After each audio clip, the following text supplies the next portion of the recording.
Days of Our Lives drama unfolds, a fractured family, brewing betrayals, and unforgettable confrontations. Rex Brady returns to Salem, but all is not forgiven. An unexpected return will shake the Brady family when Rex Brady makes his way back to Salem after a traumatic hit-and-run accident.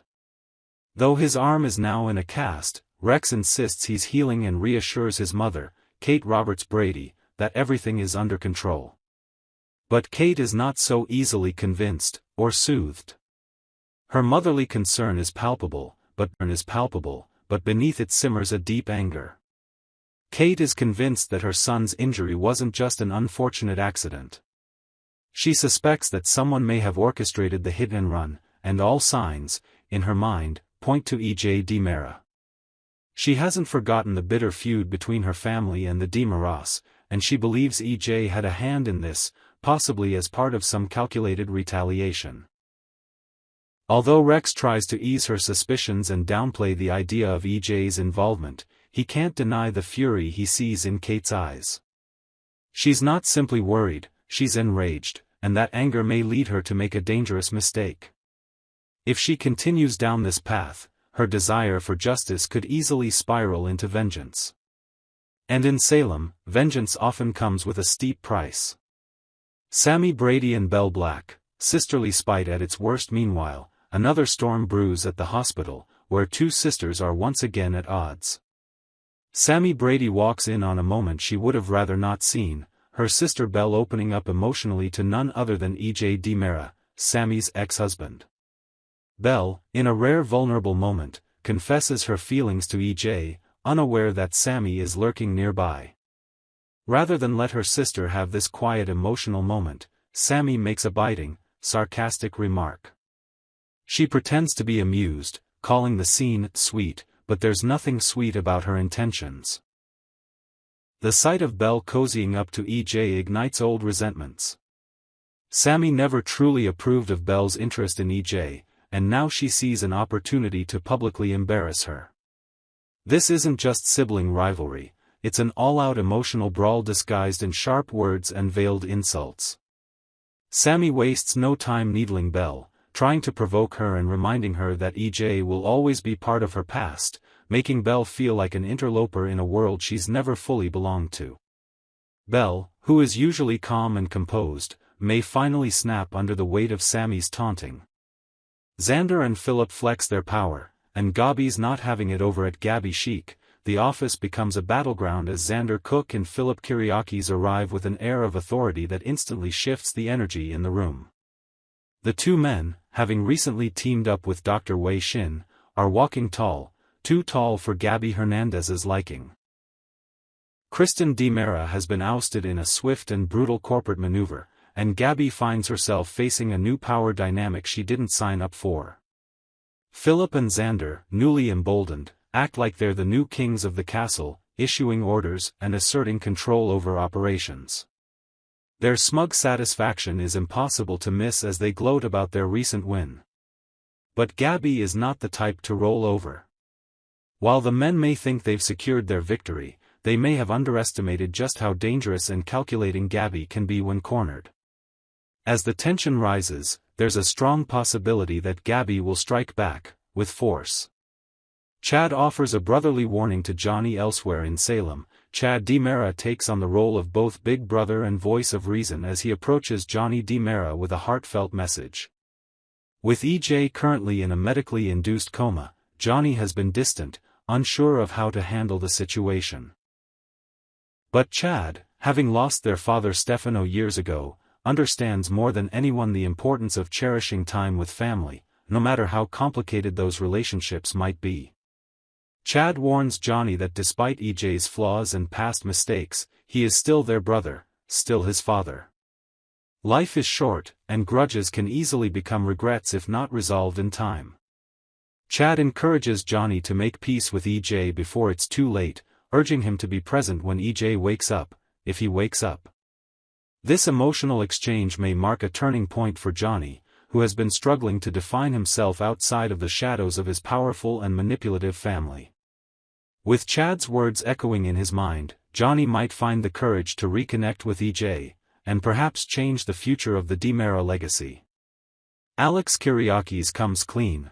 Almost meanwhile, in a moment of quiet honesty, Alex Kyriakis shares his unease with Sarah Horton Kyriakis. The tension between them has been building for weeks, ever since a fake letter played a pivotal role in recent family drama. While Alex doesn't confess everything, he continues to hold back key details. He does express his discomfort with the deception that's unfolded. Alex makes it clear that he's not proud of how Xander was treated and that he feels increasingly conflicted about the path their family is on. Though he may not be ready to reveal the full truth, his guilt is evident. His conversation with Sarah hints at deeper fractures within the Kyriakis family and the growing strain between truth and loyalty. A tapestry of conflict and secrets. As the day in Salem unfolds, so too does a tapestry of emotional conflict, buried secrets, and moral ambiguity. From Kate's thirst for revenge, to Sammy and Belle's never-ending sisterly feud, to the power play at Gabby Chic, Salem is once again the stage for love, betrayal, and redemption. While Chad clings to the hope of family healing and Alex struggles with half-truths, other residents are preparing for battle. And in Days of Our Lives, peace is always temporary, and drama is always just around the corner. Stay tuned, because the real storm is still on the horizon. In an unforgettable and emotionally charged episode of Days of Our Lives, hearts were shattered, hope was rekindled, and deep truths were laid bare, if only in the world of dreams. At the center of this stirring moment stood Belle Black Brady, a woman torn by guilt, love, and confusion, sitting alone beside the unconscious man whose fate seemed suspended between life and death. The room was quiet, the sterile white walls echoing nothing but the soft beep of E.J. DiMera's monitors. His still body lay in the hospital bed, unresponsive since the traumatic events that led him there. Belle walked in slowly, almost tiptoeing as if afraid to wake a sleeping giant. The weight of her own betrayal, her guilt, and lingering affection for the man in the bed made each step heavy. She took a seat beside E.J., looking down at the man who had once held such a powerful, complicated place in her life. Her hand found his, cold, lifeless, yet familiar. As if driven by some invisible force, Belle lifted his hand to her lips and gently kissed it. Her eyes welled with tears. Then, suddenly, something miraculous happened. E.J.'s eyes fluttered open. "Like you care," he muttered bitterly. Belle gasped. "E.J., you're awake?" But then everything shifted, his voice, the lighting, the surrealness of it all. E.J. leaned in, his eyes narrowing. "Don't call the doctor," he said. "You're not ready for that, are you? Because this, all of this, Belle, it's in your head." She froze. Her mind reeled as she tried to comprehend what was happening. Was E.J. really awake? Or was this an illusion, a desperate manifestation of her guilt and longing? "Why are you here?" he asked, with an edge of challenge. "Do you actually care?" "I do," she said firmly. "I never wanted this to happen to you." E.J.'s tone was cold. "You wore a wire. You tried to set me up. And now here you are, crying by my bedside like some heartbroken lover." Belle's lip trembled. "I made mistakes, but I care about you." "I do." "Do you love me?" E.J. asked quietly. Belle paused, struggling with the enormity of that question. And then, like lightning breaking through clouds, she remembered his words from not so long ago, "I'm in your head, in your heart, and in your soul." With tears in her eyes, she finally snapped. "Yes, damn it, I love you." E.J. looked at her calmly. Was that so hard? But before she could answer, reality reclaimed its grip. Belle blinked, and he was unconscious again. The room was still. The monitors continued their rhythmic beeping. It had all been a dream, or was it a confession her heart needed to hear, even if only in her imagination? Just then, Kayla entered the room, clipboard in hand and an expression of quiet surprise on her face. She saw Belle sitting beside E.J., and although she didn't want to intrude, she offered a warm smile. No visitors yet, Kayla said gently. It's good someone is here for him. Sometimes hearing a voice helps. It gives them something to hold on to. Belle nodded slowly, still haunted by the vivid vision she'd just experienced. I hope he wakes up, she whispered. I really do. Kayla shared the sentiment but quickly shifted gears. Have you heard from your dad? Belle shook her head. Kayla, ever the nurturer, tried to reassure her. Steve will bring John home safely. I believe that. With a supportive hand on Belle's shoulder, Kayla moved to leave.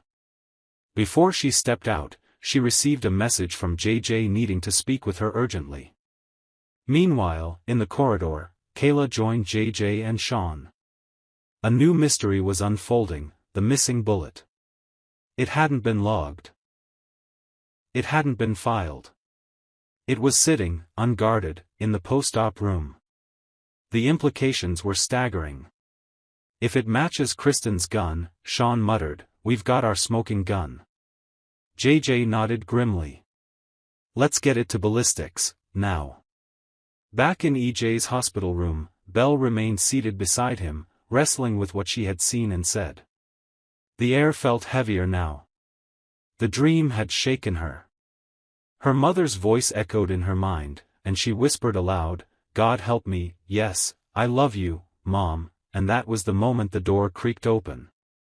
A sharp, familiar voice sliced through the room. Hello, Belle. That's so sweet. Belle jolted up to see her sister Sammy Brady standing in the doorway, arms crossed, a knowing smirk on her face. Sammy. Belle gasped, embarrassed and caught off guard.